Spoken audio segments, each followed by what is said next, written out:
Hi, my name is Tania Waye, and I'm going for the EC through 12 Special Education Certification 161.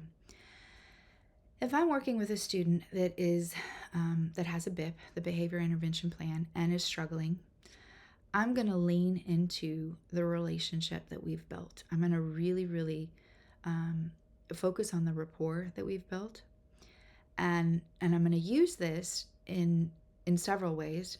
One, to of course love on the kid and support the kid, our student, always remembering that this isn't about us, not taking it personal, um, but loving on them when they need the most love, and and using this information when we're looking into the ABCs, the antecedent.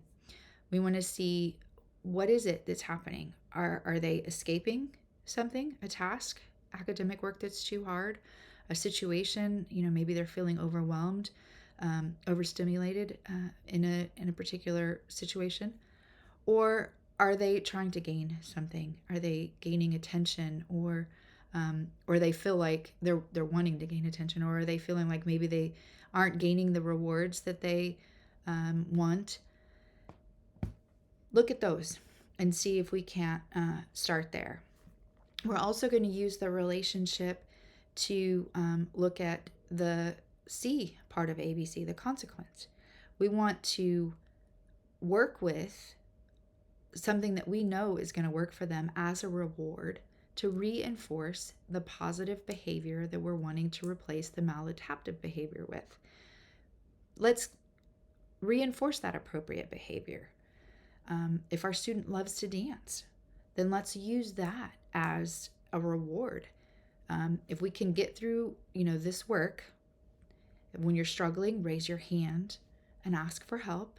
And of course, praise them when they do that and reinforce that. And then continue to reinforce the things that they're doing right. And then when they get through the work, give them that 5 minutes of free time at the end where they can dance with their interactive program. And in using this reward, then of course we're not hoping, it's proven, it's scientific, and we're gonna get the behavior, the appropriate behavior that we're wanting to see.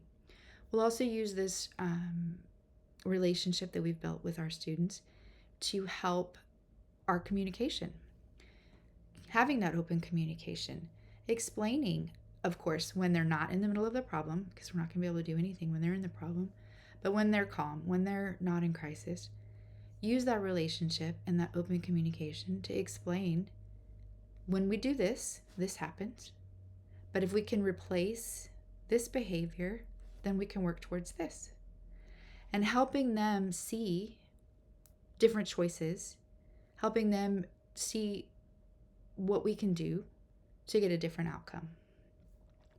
We want to communicate with the parents, but we want to be aware that that can be a slippery slope. We don't ever want to use, I'm going to call your mom or your dad, as a threat. We always want to collaborate and work with the parents, but sometimes the kids may be very, very afraid of getting mom and dad involved. That doesn't mean that we're not going to talk with them, but we're not going to use that as a threat, like, okay, you're not doing what I want you to do, so I'm going to call mom and dad. That's not the time. You're going to talk with mom and dad when after we've gotten the situation under control, because we want to collaborate, not because we're trying to punish our student. We want to make sure that we're communicating with administration. Again, we don't want to use that as a threat. I'm going to do an office referral if you don't change your behavior.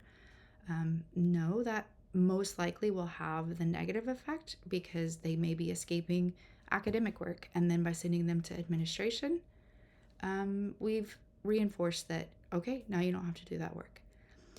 But always keep administration in the loop and make sure that we have those clear lines of communication and collaborate with them as well. All of the stakeholders that are involved in working with the children. Thank you. Have a wonderful day. Bye.